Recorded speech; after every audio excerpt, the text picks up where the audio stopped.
welcome back to What's Your Story, where we talk about your story, what healing journey you've been on, because I've found that every healing journey offers a tool for others in their own healing journey. So we're healing together, we're healing separately, and that's why I wanted to start this Instagram Live about what's your story. So today I have a very special guest, and it feels appropriate because we're ending October, Breast Cancer Awareness Month of 2025, and it was an amazing month. And we're coming full circle because I'm bringing on Dr. Tiffany Troso, an oncologist. And let me just explain. She comes from the science background, the medical background, and her main purpose in working with patients is to ignite that self-love button within. And I come from a stage 4 cancer thriver, survivor. Takeaway, I went through chemo, radiation, surgeries with my takeaway as self-love as a superpower. So we come from two sides of the spectrum, physical science, emotional, spiritual side. And we're gonna put it all together and learn how she's helping patients. So I wanna welcome Dr. Tiffany Troso. Give me a moment because she has a huge list of great accomplishments. She's a double board certified medical oncologist with over 25 years of experience treating breast cancer and gynecological cancers at Memorial Sloan Kettering in New York.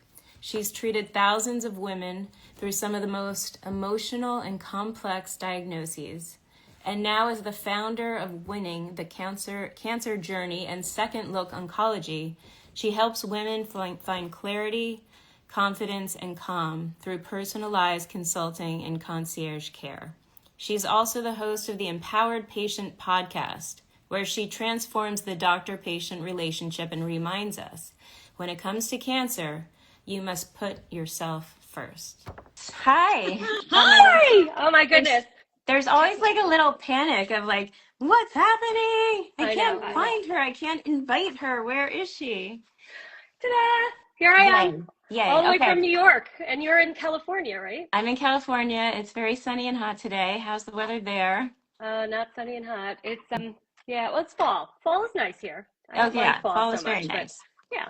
Okay, so you're coming from the East Coast. I just mentioned to everybody your history, your 25 years of experience treating breast cancer and ovarian cancer. And I want to start just from the beginning. What got you to do oncology and what you do now? Let's walk us through.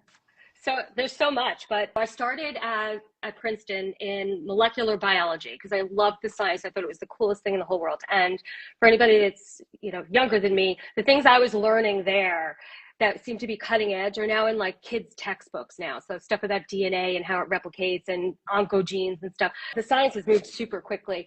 My grandma actually had cancer when I was a little girl. And some of my strongest memories of when I was less than 10 was being in a car with my mom, taking my grandmother to her radiation treatments. And she had thyroid cancer, which is a crazy, unusual cancer. But turns out that when she was growing up, they used to do X-ray or radiation therapy to the X-rays of the thyroid for sore throats. And so people later on developed this horrible thyroid cancer. My mom would go in and I would be left in the car, the back of her white Pontiac with red leather seats on it, as one would do in the 70s, leave your kid in the car. Yeah. She would always come back and always was upset, always mad or frustrated. The doctors wouldn't talk to her. She couldn't find anybody. She couldn't get any answers. Nobody knew what the plan was. And my mom would cry. And my mom was a really strong woman. And it really made a very strong impact on me. So at any rate, fast forward 20 plus years, I'm studying biology. And I hadn't planned to go to medical school. And then it sort of came around. Get into medical school and absolutely fall in love with the science of oncology because it matched what I had been studying. But it also hit on the other part of my body, my being, which is the desire to really help people. And my desire to help other women get their best outcome and really to relate with women on a one-to-one basis. And so one of the things that I've done best, I think, as a physician, besides being a doctor and knowing the medicine, is to really be able to relate to my patients and talk to them. My patients always knew about my family and my kids, and likewise with whatever was going on in their lives. And I think that was a really important human quality of mine that helped me to really realize that so many patients and women are not treated the way that they necessarily should be. They're not being heard. They're not being listened to about what's important to them. And so fast forward, many years, 25 flipping years of being an oncologist in a clinic, saw thousands and thousands of patients, and really started to come to the realization that women in particular have a problem of putting themselves first. And it's part of our society that we are not really trained to worry about us. We take care of everybody else around us, right? Everybody else's needs come first. And so I actually got to the point where some of my patients would miss a treatment or couldn't do their scan for another 3 weeks because their daughter was busy or what have you. And I could tell you crazy stories, but it really came down to women needing to learn how to put themselves first. And at one point, I actually even took out my prescription pad and wrote on my pad, "Put you first." I said, put this on your refrigerator and show the whole rest of your family that your doctor is absolutely insisting that you need to put your needs first. And that means everything from making sure that you're getting the support that you need, you're getting the answers that you need from the doctors, and making sure that everybody else around you knows how to help you. Because this is kind of a long-winded answer, but I'll stop right after this. But what I have found so much is that many women have people around them, friends, family, church members, what have you, that really want to help them, but don't know how. And so that sort of like empty promise, like, hey, if you need anything, call me. Patient's never going to call you for that, right?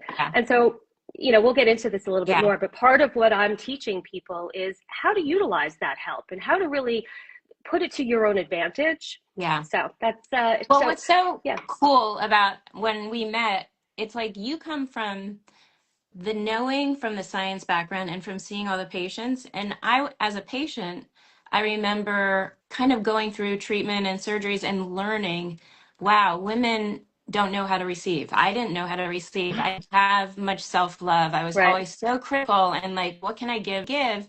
But all of a sudden I have stage 4 cancer and I really can't give anymore. And so I was forced to feel like supported by my family and my friends. And it kind of was like an aha moment, like, wow, like this is so amazing and also so uncomfortable and also so necessary. And I talk about like the importance of meeting a doctor like you that you can really trust and be open and honest and feel cared for. And sometimes it takes more than 2 opinions, but I think, isn't that so important, like to be able to even trust your team, to be able to receive what their expertise is allowing us to experience. And it's like, how do you guide women to like just say receive and get supported? Like, how it's probably so different for everybody. Yeah, it is. And what I've done is, since I have all of these ideas, I've kind of constructed a course that I'm going to be publishing pretty soon. I'd love to get your opinion on it, by the way. Awesome. So I've kind of broken it down into like pretty actionable steps. So if you have a second, would you mind if I just told you a little bit about that? Yeah, I would love to hear. So one of the things I do is I tell my patients first, I need you to write down on a piece of paper. And I think writing things down is like really important because it kind of, I agree. It's very cathartic. Makes it more real, right? It makes it more real. And it gets you out of your hand into just like the present moment, which I love. Yeah. Or I call it into the atmosphere. Yes. So I tell them first, what are your 5 things that you cannot compromise? What are the 5 things in your life that are the most important to you? And most part, 2 or 3 of them are going to be the same for a lot of people. So for an example, for me, what are my 5 things that are most important to me? I'm not going to tell you all of them, but one is my family, right? My family is something that I cannot compromise at all. You say compromise, what do you mean compromise? Compromising meaning my love and my dedication to them and my communication and how we experience love and support as a family. I think is one of those things. That makes sense. Yeah. Instead of going through all my personal stuff, but so write down these 5 things that you cannot compromise. They're the most important things in your life. And then realize that everything else has to work around that, right? And so one of those things is going to have to be your health. My health has to take precedence in my life right now. So then the next thing you do is you have to sit down and take a look at your calendar And I tell patients to sit down with like kind of like a planner and write down everything that you think is absolutely essential that needs to be done in the next, say, 2 weeks, 4 weeks, what have you, and write all of those things down. And then on another piece of paper, you're going to write down who are the 10 people that you feel could really support you. And then, you know, just think through those people. And they can all have different jobs. They don't all have to be the one that always makes you laugh or always is, you know, the one that's driving your kids or something. Just think of 10 people, write those down. And in your mind, think about their personality qualities, right? And what is special about them? What do they bring to the table? And then you take your other list where you wrote down all the things that you think are important, and you go down that and you check off all the things that somebody else could probably do for you, right? Take your dog to the vet on Thursday. Pick up your daughter from ballet on Wednesday. Had somebody run your supermarket list for you, right? And then you take, but in that list also has to include things like take me to the doctor, sit with me during chemo, bring me to my CAT scan, what have you. So you're going to make a list, and I help the patients make this list, because some of them are in their lives, and some of them are things that are going to be coming up that they have to deal with. Then you take your patient, your support group, and you basically match them, and you say, okay, my sister Annie is phenomenal. She's such a good note taker. She's a good listener. She's very organized. Annie, you need to come with me to my appointments so that you can take notes and help keep the questions on track. Make sure that I'm asking the things that we've discussed ahead of time. What have you. My cousin Jane, a little bit all over the place. She's gregarious. She's got lots of friends. She loves organizing things. She was president of the PTA 5 years ago. Jane, you are going to run my support system. And so therefore you remove yourself. And once you've listed your things and listed your support group, you discuss this with Jane, and Jane now becomes the point person, so that not everybody's calling you to find out if you need a lasagna yet tomorrow. So and somebody else is taking those calls and making somebody else is taking and making that happen to you. And what I call this is becoming the CEO of your care. And it sounds so like rudimentary that you're going to sit down and make these lists, but if you actually sit down and do this, it takes it all out of your head, puts it on the paper, puts it in an organized fashion that you can actually utilize, and other people can be assigned. And you ask them lovingly, Jane, would you mind doing this for me? And she'll be thrilled, because she wants to help. I mean, you are giving people a gift of helping, because we know as patients, we would do the same thing if our friend was going through cancer. So it really is like an offering, and it's a team. And whether you have like a specific caregiver, like a husband or a partner or not, you still can form a team in so many different ways. Absolutely. And it takes the stress out as well, because one, it's not just you going through everything and having to maintain everything. It's really bringing the community into it, which I love. I love that. And that's what I learned as a patient, you know, and I also like kind of looked at it like I get to tell my husband what to do, because I'm tired all the time. Or like I use it to show people, like, have fun with it. Like, look at it as a perk of what can you ask somebody to do because you're tired. You just need to ask, and somebody will want to help you.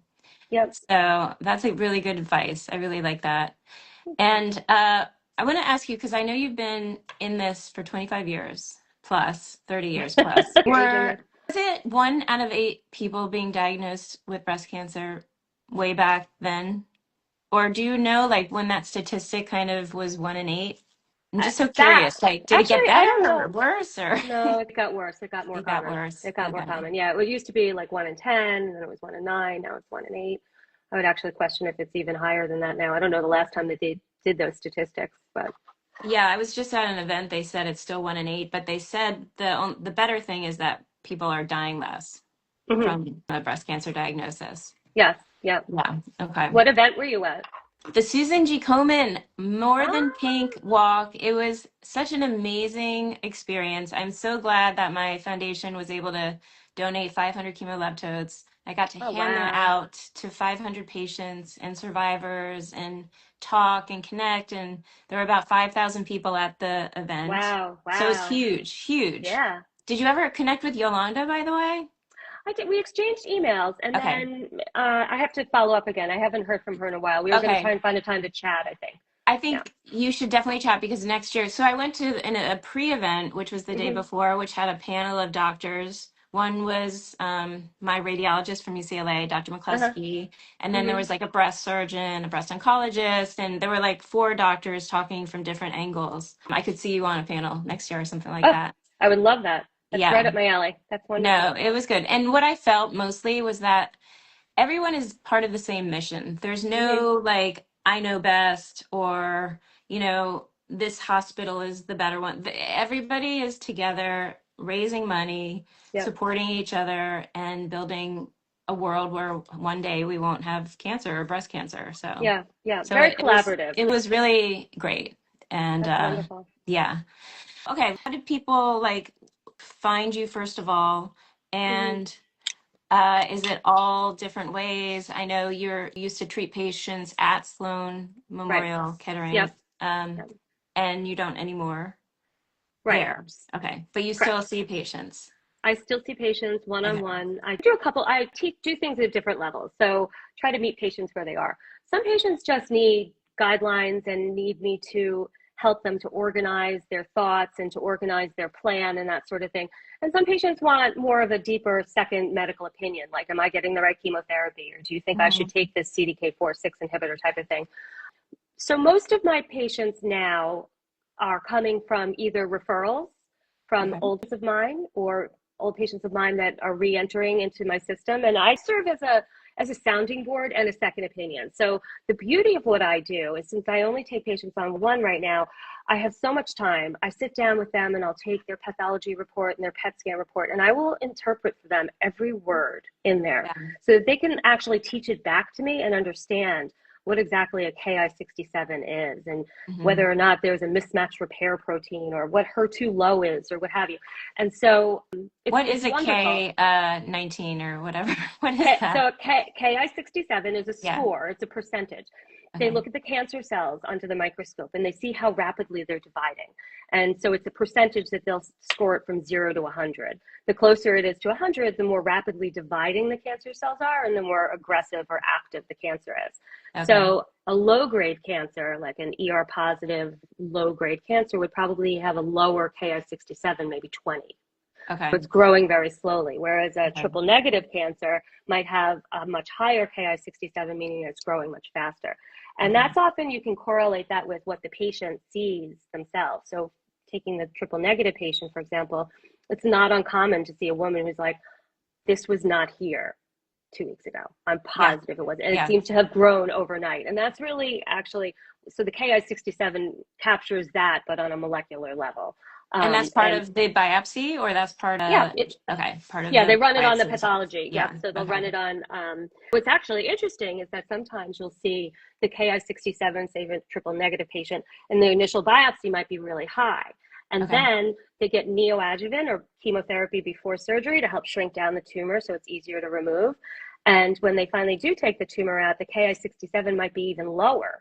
And Mm-hmm. that's because the faster dividing, more aggressive cells were killed off already. And what was Yeah. left that's now removed by surgery is a lower Ki-67, a lower grade tumor. Okay. And with ovarian cancer, is it the same Hmm. type of test, same rating? But there's Yes, not as many cancers in ovarian cancer, right? There's not, I mean, there's so many different types of breast cancer. That there's, many also in there are ovarian? there Okay. are a lot of different Okay. types of ovarian cancer, but the most common type is much more prevalent than the most common type of breast cancer. So in other words, high grade serous ovarian cancer is the garden variety cancer that we see all the time that needs chemotherapy and is aggressive and needs to be taken Hmm. care of. But there are low grade serous cancers, there are mucinous cancers, there are endometrioid ovarian cancers. That's But right. that all of the clear cell, though all of those make a much smaller proportion of the overall cancer, ovarian cancer burden. So yeah, but the high grade serous are almost always have a high Ki-67. Okay. When you're treating the patient, the Mm-hmm. one-on-one patient, Mm-hmm. are you also working with diet, nutrition, exercise, like the whole thing? Or So is that not as big of a deal? now what I do is, and again, I'm not, just to clarify for anybody who's interested in working with me, I'm not actually treating, right? So I'm Yeah. consulting. It's more of like a consultation type of thing. And we do actually do go into that sometimes. It depends on where the patient is in their cancer journey. If the patient's just starting chemotherapy, we'll talk about nutritious ways to eat, things to avoid, things that aren't safe to eat while you're on chemotherapy, for example. And then the other side is when a patient may have finished chemo, for example, and is now in more of the maintenance phase, and they're taking the aromatase inhibitor, the tamoxifen, and then want to know about, how to keep themselves healthy and how to keep their immune system strong and how to re-enter the world as a survivor where you still feel like the next shoe is going to drop. And so we talk about a lot of those things. In terms of prescriptive diets or exercise plans, I usually would defer to sending somebody to, if beyond the straightforward, why don't you start by walking 30 minutes every day? You can start Yeah. some light weights, that sort of thing, once you're cleared by your own physician. If we're going to get more complex than that, I usually would refer out to, say, a physical therapist or occupational therapist or nutritionist. And there are tons of really great oncological nutritionists that are out there now that I wasn't even really aware of while I was in practice, because you're in your own little silo. And so now that I've gotten more involved in community nationwide type things, I've met so many dietitians and nutritionists that focus primarily Yeah. on, oncology, which is great. And so I like to Yeah. refer out for those as well. Did you just listen? I listened to Mel Robbins a couple weeks ago. She had Mm-hmm. an oncologist nutritionist on the show specifically talking about what to eat and not to eat for cancer. And Oh, I it didn't was hear that one. very interesting. Yeah, it was the 2 weeks ago. I'll send it to you. Okay. It's so All good. right. I've been sharing it to everybody because I think it's such an amazing story. Oh, that sounds Um, great. Maybe yeah, she'd like to be on my podcast. she would be an amazing person on your podcast and on my Instagram live, but I might be a Yeah, little too small for her, but we'll see. I get it. Maybe we can But hit her up she, for a twofer. let's get to her. She also is a cancer survivor and a heart transplant survivor. So Oh my gosh. her story alone is amazing, and then what she knows with nutrition is also amazing. So I've already bought like so many staples in my home, like a kiwi and a purple potato and edamame, like always eating every day now because those are so important. Right, right. Uh, but so I love that prioritizing you. You say it as you come first, and I have the same feeling about it, and I say it's about self-love. So Yes, it's like the action of putting yourself first is also the action of really like being self-love and like saying, what do I need? And honoring you, because hmm, you are the most important relationship that you will ever have, because right. it's for the rest of your life. And how you honor you is how you will be able to show up for your family, for treatment, for your healing. Hmm. So I always like to say, like, it's not about being selfish. It's about being so unselfish, because you want to be the best person you can for everybody that really loves you, Hmm. and they want the best for you as well. Yeah. And it probably, I mean, it's so hard to really know the statistics of how much that helps with surviving and thriving and all that stuff. I don't know how you would test that, but Mm. you as a doctor, I don't Yeah. know if you've ever seen like any kind of tests for Well, that. I don't know about that specifically, but there are Hmm. certainly studies that have looked at having, a positive mindset is absolutely a positive factor in terms of doing well during your treatment. Hmm. And there is definitely a correlation between people that see the glass half open, half full, and actually do better overall because they are more accepting of assistance and of a brighter future and of the likelihood that they're going to get better. Whereas some patients kind of come in oftentimes already believing that they've been defeated. And Hmm. that's something that's tough. And I think that it's not exactly the same, but I think it's correlated. Do you love yourself enough that you're going to keep fighting? Do you love Yeah, everyone else, that you're going to keep working and you're not going to accept the null yeah, hypothesis that there's nothing you can do and that you're yeah, you're destined to not do well. yeah, And so that's definitely something that it's hard. Definitely try to help patients with that, but people that have certain personality types or have learned experiences like that, yeah. it's hard to break them, especially in an It acute is hard. situation, right? Yeah. Yeah. It's almost like it's so hard, and at the same time, it was my story, and how can I make sense of stage 4 cancer? Because if I thought I was doomed, because one would just make me feel so sad for the days that I would have. Hmm. Two, I would punish myself in the beginning. What did I do wrong? Like I failed. I failed so bad that now I have stage 4 cancer. And I No. was like, wait a second. That's how I talk to myself at all times. Like, this is not cool. So then my Right. story became what stage 4 cancer could possibly teach me. And that was the only thing that helped me feel inspired and like, okay, Mm-hmm. let's see this class, because if I'm going to die, do I want to live the rest of my days feeling like curious and excited, or doomed and like hating myself? So it was like, if I'm dying, I'd rather just be happy for the rest of the days that I have. And it turns Mm-hmm. out that mentality, that story really helped me Mm-hmm. process it all.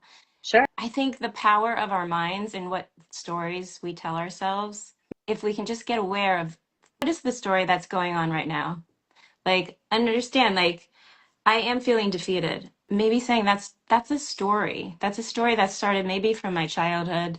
Right. Maybe, way back when I wasn't even writing stories yet. Right. So I'm sure Mm-hmm. your online class will probably go into like, the psychological component of putting yourself first, and Yeah, where did sure. it come from by not putting ourselves first? Right, right.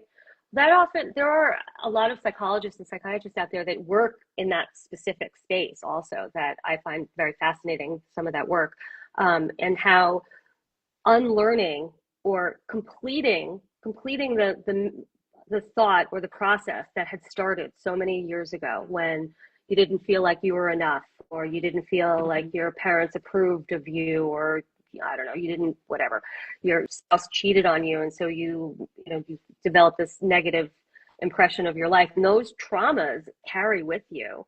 Oh And yeah. so each trauma that you encounter, you're applying the ones from the past as well. And so Hmm. undoing all of that takes a lot of very conscious effort and work for sure. Yeah.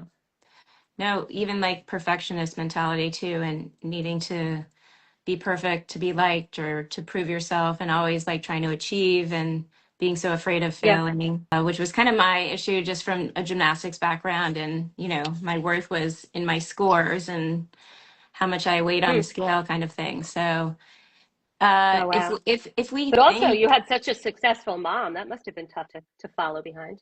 my dad was super successful. My mom was super successful in the fact that she raised all four of us and like was calm, cool, and collected. My dad, but it was really about like I wanted to go to the Olympics. I was a gymnast. I left home at 14. I was super serious. Like Right. this is what I want to do with my life. And when I want to do something, I go after it. And so when I was doing great and on the United States national team and doing well, I had 2 more years to get to the Olympics, but I was starting to feel like that burnout, like, oh my God, this is hard, Right. Right. and Sure. it's hard to feel like everything is so controlled Hmm. as a teenager, but this is what I want to do. So you don't learn how to really feel. You don't learn how to communicate. You don't learn how to articulate because you're in the gym, you're training, and that's it. Right. So I had to kind of learn all of that stuff way later in life. Hmm. But how I see every trauma that happens in our lives, it's almost like there's going to be a situation that's going to resolve the trauma and heal it. And for Mm. me, it was stage 4 cancer, because what I learned as a kid was all about self-love and toughness and Hmm. perfection, Hmm. and that was all unwound with stage 4 cancer. And also the gymnastics gave me the strength to get through treatment. So I don't Sure. regret anything. It all Uh-huh. comes, around. But Right. sometimes I just like sharing like everything that we are going through, maybe tied is, resolving something from a long time ago. Yeah, it's true. And it's just a story. It's Right. all story, whatever story you want to write. Like the fact that we met, my story is every connection means something. And we're all collaborating to help people and spread some knowledge that we know. Right. And I just love that we both came to the same conclusion of self love and how the importance of that. It was remarkable how parallel our missions Yeah, are. yeah. Yeah. So I know you're doing a class Yeah. online. Yeah. Is it up and running yet or not yet? Not yet. Okay, not It's yet. Good. Okay, not so yet, but it's going to be a community, and okay, I'm planning on hosting it on School because it's one of the few tech platforms that I find fairly intuitive to use, because some of them I get in there and I'm like, I don't even know how to do this. So I'm going to be filming videos, and I'll be inviting people to some introductory webinars, and then inviting people into the community, and then I'll be unrolling the class as well. So very excited about that. But I actually even more exciting. Did you know? I don't know if I told you the last time I spoke with you. I sent my book in to start the editing process. So yay. No, I knew about the book, but I didn't know where you were in the process. What? So tell Very me the exciting. book. Do we have a title or? Oh, no, the editor's going to help Okay. me after she finishes reading it the first time. I have about 6 different ones that I'm on. Cancer Clarity is one of them, and so I am working with that. And basically, the first book is about oncology. It's like an oncology 101, with a lot of vignettes and scenarios in there, and I explain it in my voice to a patient or a caregiver so that you can understand everything, that really understands what happens from like the second you know something's wrong, through the whole workup and the diagnosis and the treatment options and the different doctors you're going to meet, all the way through to survivorship. And so, Wow. Okay. yeah, So it's a basically, like you're diagnosed with stage 2 breast cancer, you're positive. You have the book, you say, this and this, and then it'll say, okay, exactly what's going on, how the you best already treatment for it. stated more than most patients would know when they first got their biopsy result, because Okay. you knew what stage it was and you knew that it was ER positive. And so it's hard for people that have been, I mean, you on the inside because of your diagnoses, but me on the inside because of treating patients, to kind of take a step all the way back and be like, all right, I have to teach everything from the ground up. And so it's not a simplistic book. It's not at all. It's very comprehensive. Hmm. But what you forget, what I have to remember all the time when I'm making my content, is that people really just don't know this stuff. They don't necessarily, they learn it as they go. Yeah. Right. And Oh, I so never heard that's of triple negative or ER positive or any of that stuff before. right, Yeah. right. Yeah. You learned it out of You necessity, and you learned learn. it Yeah. as you go. Yeah. So imagine though, if you had already read all about it and kind of understood it, and now had an action plan and steps that you were going to be taking, and now you meet your oncologist and you already understand. Now, Yeah. So you know when they're what questions talking to to you, ask. yep, and Yeah. when they're Yeah. talking to you, you have a whole higher level of understanding of what they're discussing. Yeah. So You it's know, it'd be really cool. helpful. What? Also, in your book, wherever you live, like the different hospitals and the doctors that maybe that, you know, would be like easy access, because when you're diagnosed, Mm-hmm. one, I'm probably the weird one. I didn't even know what an oncologist was. No Mm-hmm. idea. Somebody's Yep. like, you got to go see an oncologist. Like, what's that? So I try to get appointments.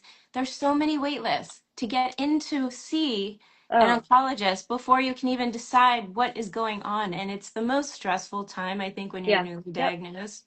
Yep. So having a list of just maybe ways of contacting who that you are referring and know at least of these people might be Mm-hmm. helpful. But I know the book's already written, so forget it. Yeah, no, no. What I Yeah, do, and what yeah. one of the this I provide, is I do help patients find Okay, referrals if that's necessary. So yeah, amazing. That's one of yeah, the most stressful parts of being a patient, yeah. having no idea what to do and who to call and being on a wait list. Wait months, I have breast cancer now. Right, right. So, I yeah, had I just helping a patient out in California a couple weeks ago, and same thing. She had a pretty aggressive cancer that needed to be addressed.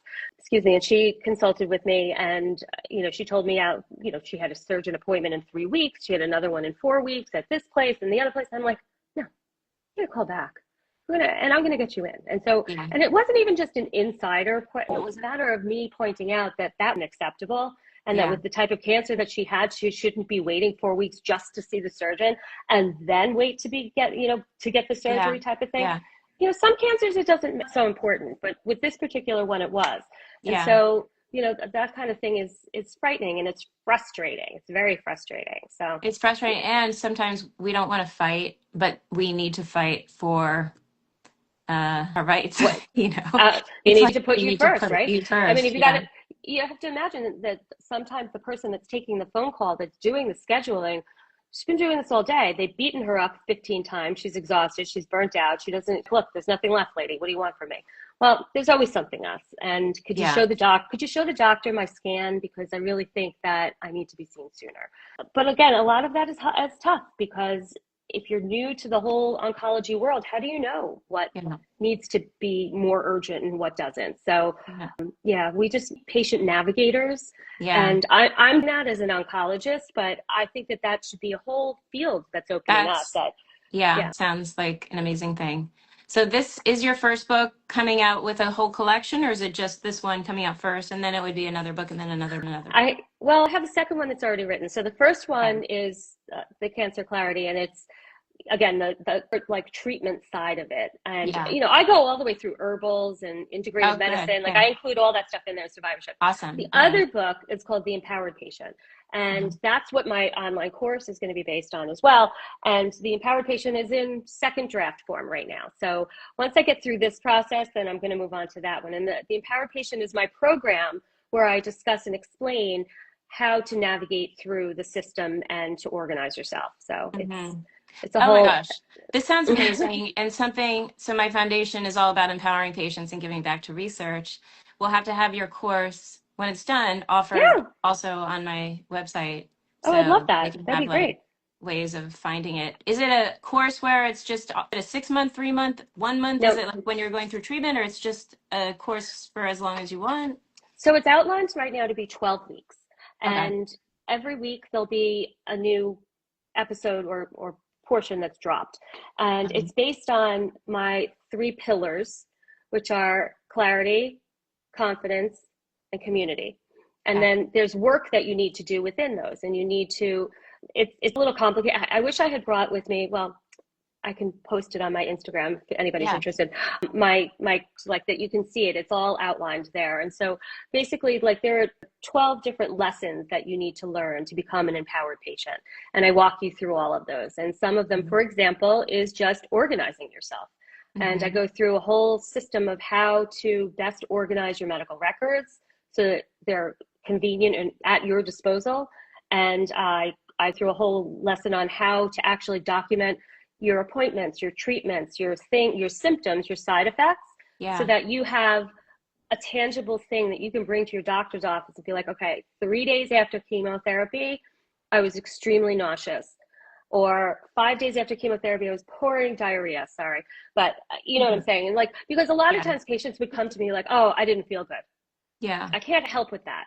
If you Yeah. tell me day 3 after chemo, you were really nauseous because you wrote that down, there's a Mhm. specific medicine that I would give you. If you told Okay. me 10 days later that you had another symptom, I might treat it differently depending on the time frame. And so the Okay. more specific information that you bring to your doctor, the better that Mhm. they can help you. Okay. Okay. Do you recommend acupuncture? Because I know acupuncture sometimes helps with, yeah, symptoms and Yep. just keeping your body up to, as strong as it So, can. so Sloan Kettering has a pretty good acupuncture program. And so while I was there, I actually was on a couple of clinical studies where we looked at using acupuncture to manage peripheral neuropathy, which is numbness and tingling in the fingers and toes that you can get from some of the chemotherapies. Yeah. And we also use it for hot flashes and Okay. nausea. I know it's used in other capacities, but those were the three that I usually did my referrals for. And so, yeah, I think acupuncture is great. Okay. But you have to go to somebody who's like really actually knows what they're Oh, doing, which yeah. is, Oh, yeah. yeah. Which that's one of the things I loved about UCLA because they sent me somewhere that was kind of connected to the hospital. And Right, right. I love that they were like, do that. That's important for treatment to work as good as it Yep, can. yep. Okay, so since it is Breast Cancer Awareness Month, we're talking about having cancer. What would you say is the best preventative ways of not getting cancer? I mean, for example, self-check. We always talk about self-check. We talk about mammograms at 25 if you have a history. If you don't have a history, I think it's 35 now. Mammograms with ultrasounds for dense breast tissue, Hmm. which I have dense breast tissue. No one ever told me to get an ultrasound. So, of course, there is the tumor growing that the mammogram didn't detect, but totally unrelated. I always tell people ultrasound, mammogram, genetic testing. I was BRCA Hmm. positive. I didn't even know that I was until I was diagnosed. There's so many other genetic tests now. I can't even keep track anymore. But like, how do you, yeah, what, like your daughter, I know you have a daughter. Right. What does she do to prevent all of this stuff? Well, my daughter's 19 and her mission is to pass her classes and have fun in college. So I don't know that she's really even thinking about this type of Yeah, thing. I don't think she Um, should. no, so I mean, look, you control the controllables, right? Yeah. And you can't worry about everything under the sun because there's only so much you can control. So what can you control? I've done a big sweep through my house. I don't know, how much these BPAs, for example, or some of these substances that are in our food or in our plasticware or in my Teflon pans. And I did a big sweep through my house and got rid of all of that stuff. I actually did on myself it's like a Dutch test, which looks at your hormone levels and your hormone breakdown products, but they also look at the different hormone disruptors, which may be playing more of a role than we think, because as you know, only 10-15% of breast cancers are actually thought to be genetically driven. And so, well, it's driving it in all these other patients and people. Especially and so, the younger patients, like getting it at 30 now and 25. Yep. So I'm, there's a lot of things that, I've been doing myself, and, my was subjected to, like, I love candles.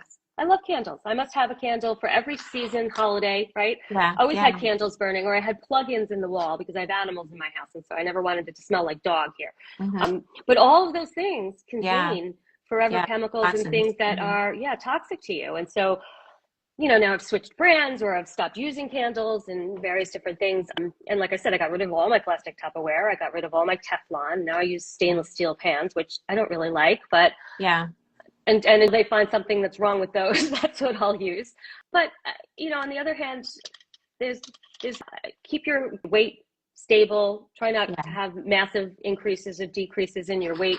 Try to exercise every day. Keep your heart pumping regularly. Light weights. Keep your, try to eat a nutritious, balanced diet. Make sure you're taking in plenty of fruits and vegetables. Make sure you're eating a lot of fiber. All the basic things that people kind of know, but there has to be more to the story that we don't understand yet. And so, when you say, what else can you do to prevent breast cancer? It's like, it's like $1 million question. $1 million question. Live in love and joy. Like do things that bring joy every day. Try not to stress out about the little things, and just have fun. Have fun in life, and not take everything like it's your fault. Be kind to yourself. Be kind to others. That's always like something that I now see. Like I prevent anything coming back. So it's like I don't want to stress out as much as I need to, if ever. Well, that's important, because if you think about it, on a science basis, if you're stressed out, your cortisol level goes up, and if your cortisol level goes up, your insulin level goes up, and you increase your risk of insulin resistance, which we know is metabolically not healthy for you and can increase the risk of inflammation, which can lead to breast cancer. So now I'm going on and on, but there's so much to mindset and how you conduct yourself and controlling your controllables and how you live your life that really does probably pay a lot to whether or not you get cancer. But you're going to talk to so many people, and having seen so many thousands of patients that they didn't do anything wrong. They never ate a hot dog. They didn't eat processed food. They don't, No, I never want anyone to feel like they did something wrong either. I mean, that would be just the worst thing to feel. And I felt it, I felt like, oh, what did I do? I failed. Something happened. This is not good on my resume. Lifetime resume, stage 4 cancer. Okay, that doesn't look very good. But okay, one thing I definitely wanted to cover, just because I am a recipient of removing my ovaries. So I was shot into menopause very, right when I started chemo, done, never had a period again. And because of my diagnosis, I'm not allowed to take any kind of hormonal therapy. I live in a sense of just life is different now than it was with ovaries and with a system that wasn't just shot into menopause.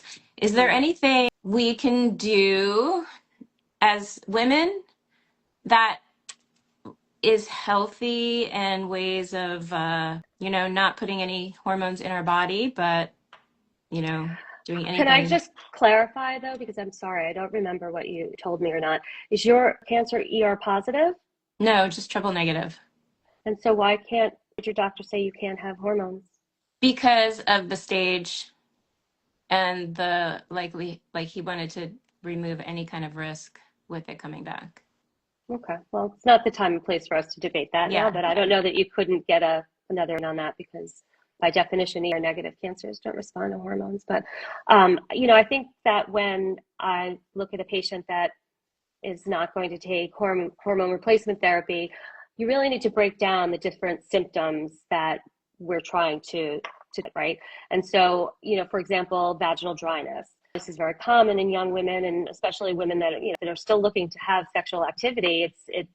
Or even not. If you don't have that, if you have vaginal dryness, you're at increased risk of urinary tract infections, right? And so we have to look at ways that we can help mitigate that.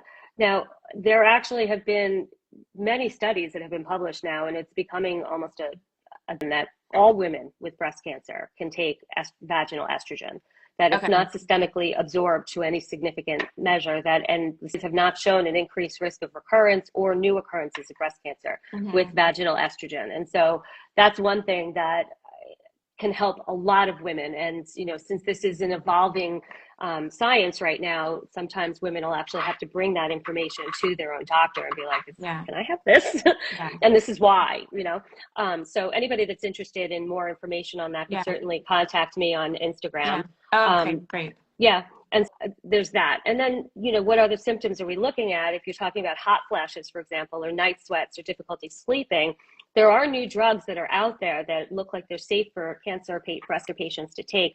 One was just FDA approved. We've been waiting for it for quite a while. It was Olanzapine Intent. Okay, I'm writing that down. I'll send it to you, and I'll put it. I'll get underneath the the sheets for everybody. So it works in a different capacity than hormones do, but it helps to regulate the center where the hot flashes are created. And so it helps to decrease the hot flashes and the night sweats. And it seems to be very, very, and women have been very happy on it. There are other drugs that we use for that purpose as well. They're older drugs, like, for example, gabapentin. Heard of that. Neurontin is the name for it. It was originally looked at as a seizure medicine, but now we use it either for neuropathic pain, which is nerve pain. So if you pinch a nerve in your back and you have pain that radiates down your like sciatica. Yeah, we gave it to my dog. My dog was on gabapentin, for pain. And I use it at nighttime usually. Patients could take like around 300 milligrams or so, and it actually helps patients sleep and can help stop the hot flashes at night. I don't always use it during the day, at least initially, because it can cause sleepiness, which is why I like it at night. And there are other drugs. We've used various different antidepressant drugs for controlling the hot flashes and the mood swings as well. A lot of patients are a little reluctant to go on those, though. Things like Zoloft or Prozac or, there's another one called Effexor that we've used as well. But these newer drugs, they're called NK alphas. They're great, and they're brand new, and they were just FDA approved, and so hopefully a lot of women will have access to those.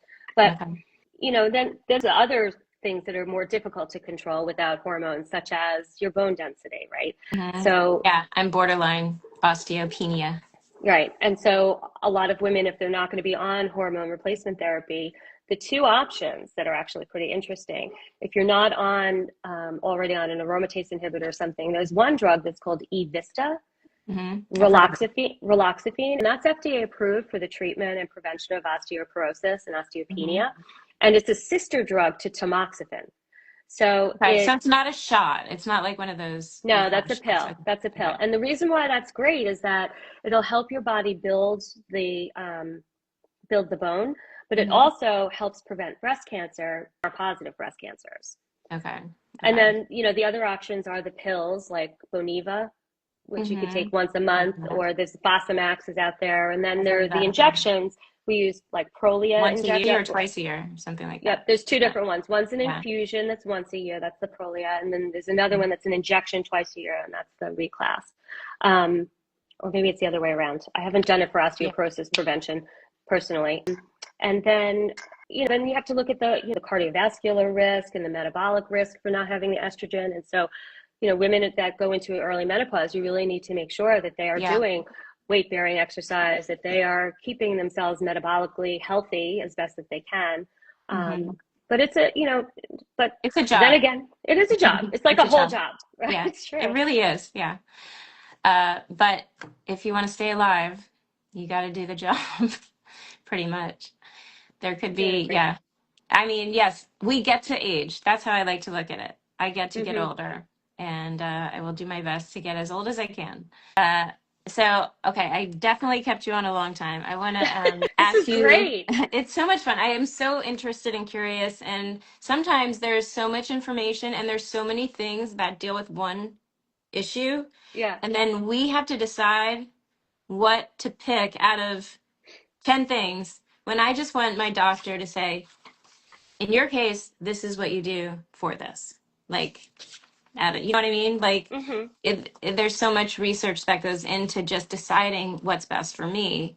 And like you said, it is a job, but like, just tell me your medical intelligent opinion. What would I take? That's what I would like to hear It's from. interesting. On the other hand, it depends on who you are, right? And Yeah. so I always used to say, like, there's a different world behind every door that I walked into in the exam rooms. And so one patient wants to know every single possible option that they have, and they want three opinions to help weigh those options all out. Some patients don't want to be confused like that. I want to know what you think, and I want to take what you think is the best thing, and let's get started. Yeah. And then there's everything in between. And Yeah. so it's hard. And so part of what I also talk about in my course is telling your doctor how you want your information and what you want to hear. Because not everybody wants to hear all of the details, and not everybody wants to know all of the nitty gritty, and some people want to know every single data point. And so Mhm. helping your doctor explain, tell your doctor what level of information you're looking for. Yeah. Maybe I'll tell you the top, here are the three options, and this is Mhm. my recommendation. Yeah. Yeah. That's style. No, That's my you're right. style. And as a So patient, I'm saying, this is what I need from you. And you're saying, okay, I will answer this patient with what they need. And some right, patient might not want that, you know? absolutely, And you would say, absolutely. okay, you have all these choices. You have this. So I love that everyone is different because every soul is different. So this is how I like to close. First of all, uh, one, the superpowers that I learned in my little triangular workshop was love, gratitude, and trust to get through every challenge. What is one loving reminder that you would have for every patient? Put you first. Perfect. One thing that you are grateful for. One thing. I'm grateful Just for a one. lot of things. Um, this is going to sound weird. That's I'm weird. great. I have an eye disease, and I'm losing my vision. And it required me to retire from Memorial Sloan Kettering because I couldn't keep up with the computer work that was required. And it has sad, and it was a whole other episode. But the one thing I'm grateful for in that journey is that I now have the time and the space to give back in a different way, so that I'm creating these courses, I'm creating these books. I have time to do this. I can educate people on a mass level as opposed to one-on-one in a clinic room. Mm-hmm. And I am grateful for the ability to be able to do that and to have the time and space to do it. And it wouldn't have happened. I would never have had the so to speak, to leave Sloan and do this if I hadn't had to medically. So kind I love that you said that. One, of because you found gratitude in a negative type of challenge. And that to me is like your pinch me moment because it has pinched you in a tough way, but it has caused this amazing opening in a brand new way. And mm-hmm. you're seeing kind of why it happened. Yep. And that's your story. And that's beautiful. And I so Thank am you. happy that you said that.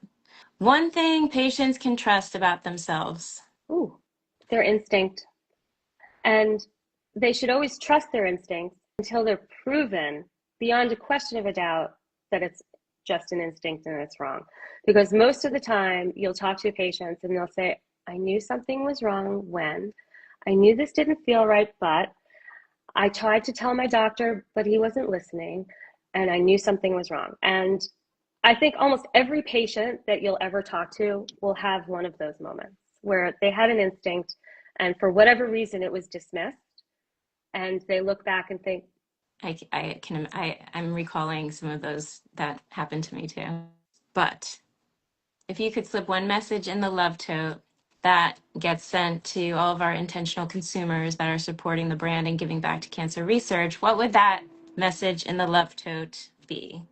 I don't know. Well, I was answering for you. I thought this was going to be a no-brainer. Put yourself first. Oh, well, I didn't want to use the same answer twice. I Oh, mean, but you know, that's not creative. that is an important message to the world. become become empowered. Empower yourself. Empower yourself Empower yourself. And and if you don't know how, surround yourself with people that empower you and love you like you love them. I love it. Okay. We did it together. Yes, we did it. Yay. Thank you so much for jumping on. I Thank can't you. wait to just keep in touch with your class. And also, oh, what about your podcast? We didn't talk about your podcast. Where can people find you? Is it a weekly thing, a monthly thing? So right now, the best place to find me is on YouTube, Okay. and I'm the sign at Dr. Tiffany Troso. So at Dr. Tiffany Troso. If you search that on YouTube, you should find my page and my all my podcasts. I have about 20 episodes, I think, up so far, and lots Okay. of shorts and my interviews on the news and what have you. So there's all kinds of stuff you can find about me there. Yeah, and you can always reach me on Instagram, and it's the same handle at Dr. Tiffany Troso. So you can always Okay. DM me. All right. Awesome. Thank you for being our guest to Thank end you. October Breast Cancer Awareness Month. I couldn't imagine anybody better than you. And You're the best. Thank you so much for having me. This was wonderful. I really enjoyed our conversation. It was really me too. insightful. Me too. Appreciate it. We'll have to Me have you too. on my podcast. I'm ready whenever you Sounds want. good. Okay. All right. Bye, Talk to you everybody. soon. Bye. Thank you. Bye. Bye.